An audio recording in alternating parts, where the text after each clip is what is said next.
Hey everyone, it's Mojaxx back in the DJ City UK lab, today with a review of the Numark Dashboard. Now this started out life as the two screens on the Numark NV, it then gained a third screen and made its way to the back of the NS7 III, the big all-in-one controller with the spinning platters. We reviewed that on the channel a few months ago, so if you haven't seen that one, do check it out. The dashboard though is not tied to any particular hardware, it works with pretty much any Serato DJ setup. So we've got it here with the Rain 64, turntables, proper Serato DJ DVS setup, and the dashboard integrates perfectly well with that. The idea is that it's taking information which would normally be on the laptop screen and is still there, and it's feeding it to these screens down by your controls instead. Now that's something I'm really into. I like the idea of not having to stare at a laptop screen as much as I can, trying to get away from that. And this puts that kind of information down by your controls where your hands are working, gives you a chance to look down and work and then look up again. That might not be a big deal for you, but as I say, it's something I'm really into. Let's get into some details right now. The dashboard is quite a simple device really. It's a box with 3 screens in it. The main unit has a plastic construction which helps keep the street price down to around $300, and it comes with a metal stand. That works nicely with 3 different height positions selectable via the bolts on the side. It would be good to be able to fold it down a bit flatter than you presently can for transport, but that would probably compromise the amount of adjustment that's available. Speaking of transport, that is going to be a deal breaker for some people.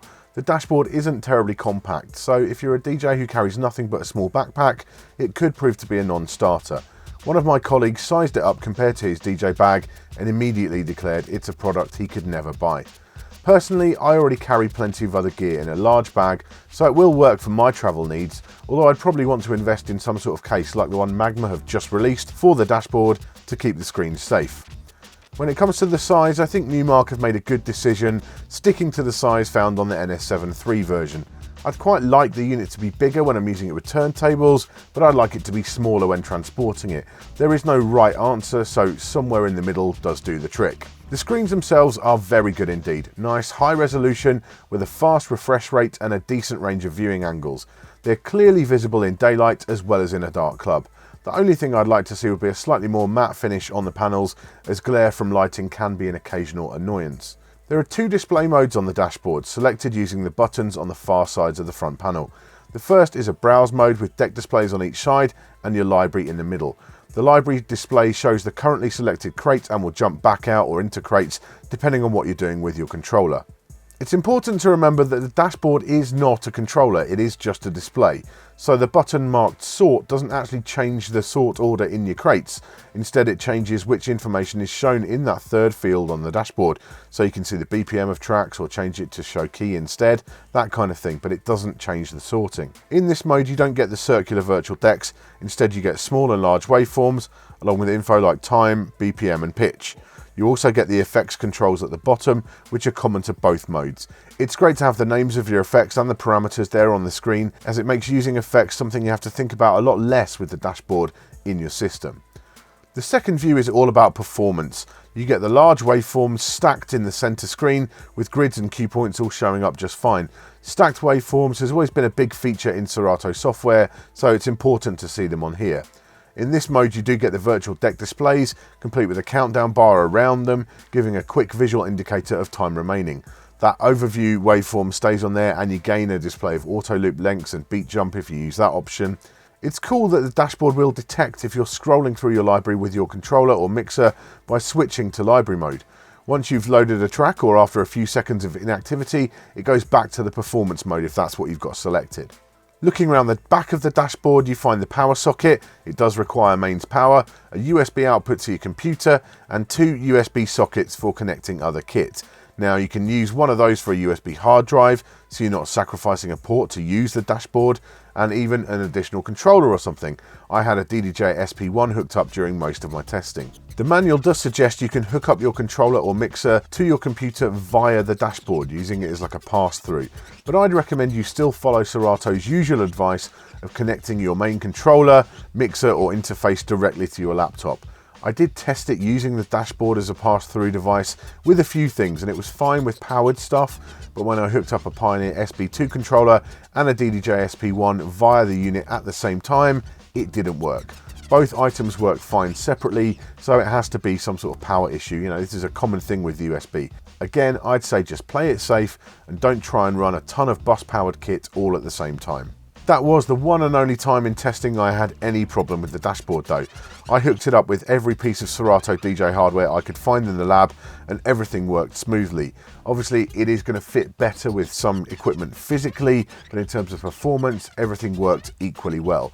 It may be that the screens do put a little extra demand on your system, but my 2011 MacBook Pro didn't kick up a fuss in any way, whatever I was using. So there we go, the Numark Dashboard. Now I do think this is a cool product. It is not going to work for everyone. In that regard, it might be a little bit niche. There are DJs who I know who really want to travel with a minimum amount of stuff. And adding in a thing like this, which is quite large, involves a bit more setup. That's not going to work for those DJs. And I totally respect that. If that's you, I get it, I respect it. I carry loads of stuff anyway, not a problem for me.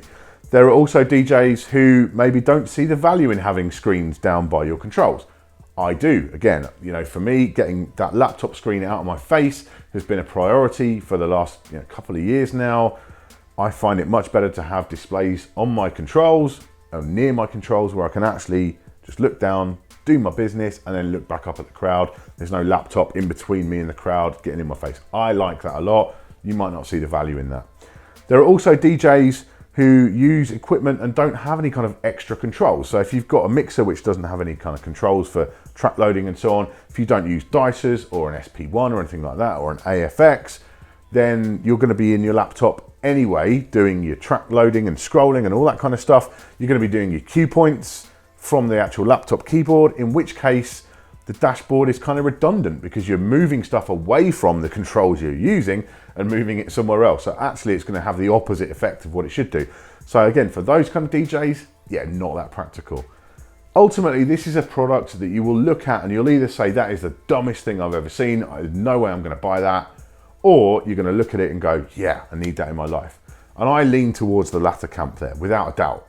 I do like the actual hardware itself. I think it's well made. I think the design is clever, the way they've made it so it will fit with different setups. It's kind of slick, and as slick as it can be, really. I like the fact you've got the extra USB port. You know, this is a time when Windows and Mac laptops are getting fewer and fewer ports on there. So it's good to have an extra USB. Anytime you can add one on, that's a good thing. And it works very seamlessly with Serato DJ and with all the setups that I've tried. So that is definitely in its favor. So yeah, if you think this is dumb, okay, that's cool, I respect that. If you think this is cool, yeah, jump on it because it's wicked. I totally agree. It is cool.